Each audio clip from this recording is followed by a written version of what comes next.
Divine journey में आप सभी का स्वागत है। तुलसी विवाह, जिसे तुलसी कल्याणम भी कहा जाता है, एक हिंदू त्यौहार है जिसमें तुलसी के पौधे या पवित्र तुलसी, लक्ष्मी का स्वरूप और शालिग्राम या आंवला के बीच एक प्रतीकात्मक औपचारिक विवाह होता है। शाखा, विष्णु का अवतार। तुलसी विवाह मानसून के अंत और हिंदू धर्म में विवाह के मौसम की शुरुआत का प्रतीक है। यह औपचारिक उत्सव प्रबोधिनी एकादशी और कार्तिक पूर्णिमा के बीच कभी भी मनाया जाता है। स्कंद पुराण, पद्म पुराण, साथ ही शिव पुराण जैसे हिंदू ग्रंथों में असुरों, वृंदा और उनके पति जालंधर की कहानी में तुलसी का वर्णन है।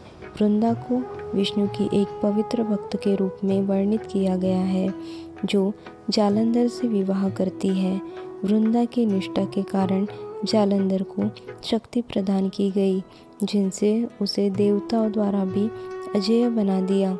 एक दिन नारद से पार्वती की सुंदरता का विवरण सुनने के बाद जालंधर ने पार्वती के पति शिव से उसे सौंपने की मांग की, जिसके बाद दोनों के बीच युद्ध हुआ। इस बीच जालंधर अपनी मायावी कलाओं का उपयोग करता है और शिव की आड़ में पार्वती का अपहरण करने का प्रयास करता है। जब पार्वती को उसकी चालाकी का एहसास होता है तो वह बच निकलती है और विष्णु से प्रार्थना करती है। वृंदा को एक अशुभ दुस्वप्न आता है, जिसमें वह अपने पति को भैंस पर बैठे हुए देखती है। परेशान होकर वृंदा एक वन में टहलकर शांति पाने की कोशिश करती है, लेकिन दो राक्षसों को देखकर डर जाती है। विष्णु एक ऋषि के वेश में वृंदा को बताते हैं और उसका पति मर चुका है। वह ऋषि से अपने गिरे हुए पति को पुनर्जीवित करने का आग्रह करती है। तब विष्णु वृंदा के पति जालंधर का वेश धारण करके उसे धोखा देते हैं, जिससे उसका सतीत्व भंग हो जाता है। जब वृंदा को इसका एहसास होता है तो वह विष्णु को श्राप देती है कि उसकी पत्नी भी उससे अलग हो जाएगी, जैसा कि रामायण में दिखाया गया है, जब सीता राम से अलग हो जाती है और आत्मदाह कर लेती है। अब उसकी सतीत्व भंग हो गई। शिव जालंधर को हराने में सक्षम हो गए। युद्ध की समाप्ति के बाद विष्णु अभी भी सुंदर वृंदा की मृत्यु से सदमे में है और उसकी चिता से हिलने से इनकार कर देते हैं। देवता प्रकृति की साकार शक्ति प्रवृत्ति का आवाहन करते हैं, जो उन्हें 3 विष देती है, जिन्हें उन्हें विष्णु के निवास स्थान पर बोना होता है, जो सत्व, रज और तमोगुणों का प्रतिनिधित्व करते हैं। 3 बीज पौधे बन जाते हैं, धात्री, मालती और तुलसी, जिन्हें 3 महिलाओं स्वरा, लक्ष्मी और गौरी के रूप में साकार किया गया। इन अद्भुत महिलाओं को देखकर विष्णु मोहित हो जाते हैं, क्योंकि मालती को विष्णु की शक्ति से ईर्ष्या करने वाली माना जाता है। उसकी निंदा की जाती है। हालांकि धात्री और तुलसी देवियाँ विष्णु के प्रति सच्चा प्रेम रखती है और उन्हें उनके दुखों को भूलने में मदद करती है। वे विष्णु के साथ वैकुंठ जाती है और उन्हें बहुत प्रसन्न और आनंदित करती है। इस कथा के एक रूपांतर में वृंदा अपने पति की चिता में खुद को जला देती है, लेकिन विष्णु सुनिश्चित करते हैं कि वह धरती पर तुलसी के रूप में, पौधे के रूप में अवतरित हो। उसे तुलसी नाम देवी का दर्जा प्राप्त होता है, जबकि उसका सांसारिक रूप तुलसी का पौधा है। लोकप्रिय परंपरा के अनुसार अगले जन्म में वृंदा से विवाह करने के लिए भगवान विष्णु द्वारा दिए गए आशीर्वाद अनुसार भगवान विष्णु ने शालिग्राम के रूप में प्रबोधिनी एकादशी के दिन तुलसी से विवाह किया था। इस घटना के उपलक्ष्य में तुलसी विवाह समारोह मनाया जाता है। तुलसी विशेष रूप से विष्णु और उनके रूपों कृष्ण और विठोबा और अन्य संबंधित वैष्णव देवताओं की पूजा में पवित्र है।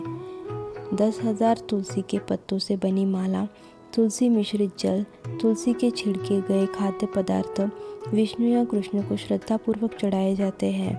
वैष्णव पारंपरिक रूप से तुलसी के तने या जड़ों से बने जपमाला का उपयोग करते हैं, जिन्हें तुलसी माला कहा जाता है, जो दीक्षा का एक महत्वपूर्ण प्रतीक है। तुलसी की माला पहनने वाले के लिए शुभ मानी जाती है और माना जाता है कि यह उसे विष्णु या कृष्ण से जोड़ती है और देवता की सुरक्षा प्रदान करती है। उन्हें एक हार या माला के रूप में पहना जाता है या हाथ में पकड़कर माला के रूप में प्रयोग किया जाता है। तुलसी का वैष्णव के साथ महान संबंध तथा तथ्य से संप्रेषित होता है कि वैष्णवों के गले में तुलसी धारण करने वाले के रूप में जाना जाता है। कुछ तीर्थयात्री कृष्ण की पौराणिक राजधानी और 7 सबसे पवित्र हिंदू शहरों में से एक द्वारका का तीर्थयात्रा के दौरान अपने हाथों में तुलसी के पौधे ले जाते हैं। भगवान शिव की पूजा में तुलसी के पत्तों के इस्तेमाल के बारे में विरोधाभासी विवरण हैं, जबकि शिव को अक्सर बेल के पत्ते चढ़ाए जाते हैं। कुछ लेखकों का कहना है कि उन्हें तुलसी भी चढ़ाई जा सकती है, जबकि अन्य कहते हैं कि तुलसी बिल्कुल नहीं चढ़ानी जा सकती। तुलसी की पूजा को कभी कभी शिव की पूजा माना जाता है, जो देवता की सर्वव्यापकता को दर्शाता है। शिव के प्रतीक शिवलिंग को कभी कभी तुलसी के पौधे की जड़ों से काली मिट्टी से बनाया जाता है। शक्तिवाद तुलसी देवी की पूजा में वर्जित है। सर्वोच्च देवी क्योंकि माना जाता है कि तुलसी के पौधे की तीखी सुगंध उन्हें क्रोधित करती है। हनुमान जी की पूजा भी वर्जित है क्योंकि वे ब्रह्मचारी है और तुलसी को देवी माना जाता है। उड़ीसा में तुलसी का पौधा सभी स्थानीय देवताओं का प्रतिनिधित्व करता है और उन्हें प्रसन्न करने के लिए पौधे के सामने अनुष्ठान किए जाते हैं। श्रीमद् भागवत में अन्य सभी पौधों की तुलना में तुलसी का महत्व इस प्रकार वर्णित है। तुलसी के पौधे का हर किस्म पूजनीय और पवित्र माना जाता है, यहाँ तक कि पौधे के आसपास की मिट्टी भी पवित्र होती है। पद्म पुराण में कहा गया है कि जिस व्यक्ति की चिता में तुलसी की टहनियाँ जलाई जाती है उसे मोक्ष मिलता है और भगवान विष्णु के धाम वैकुंठ में स्नान मिलता है। अगर भगवान विष्णु के लिए एक दीपक जलाने के लिए तुलसी की छड़ी का उपयोग किया जाता है तो यह देवताओं को लाखों दीप अर्पित करने के समान है। यदि कोई सूखी लकड़ी का लेप बनाकर अपने शरीर पर लगाता है और भगवान विष्णु की पूजा करता है तो यह कई सामान्य पूजाओं को और लाखों गोदान के बराबर होता है। तुलसी के पत्तों के साथ मिश्रित जल मरने वाले व्यक्ति को उसकी दिव्यंगत आत्माओं को स्वर्ग के ऊपर उठाने के लिए दिया जाता है। जिस प्रकार तुलसी का सम्मान फलदायी होता है, उसी प्रकार उसकी अवमानना भगवान विष्णु के क्रोध को आकर्षित करती है। इससे बचने के लिए सावधानियां बरतनी जाती है।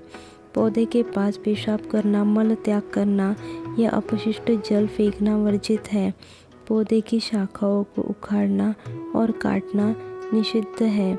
जब पौधा सूख जाता है तो पौधे को उचित धार्मिक अनुष्ठानों के साथ एक जलाशय में विसर्जित कर दिया जाता है, जैसा कि टूटी हुई दिव्य छवियों के लिए प्रथा है जो पूजा के लिए अयोग्य है। हालांकि हिंदू पूजा के लिए तुलसी के पत्ते आवश्यक है, लेकिन इसके लिए सख्त नियम हैं। कार्य से पहले तुलसी से क्षमा की प्रार्थना की भी की जाती है। तुलसी शब्द का प्रयोग कई स्थान नामों और पारिवारिक नामों में किया जाता है।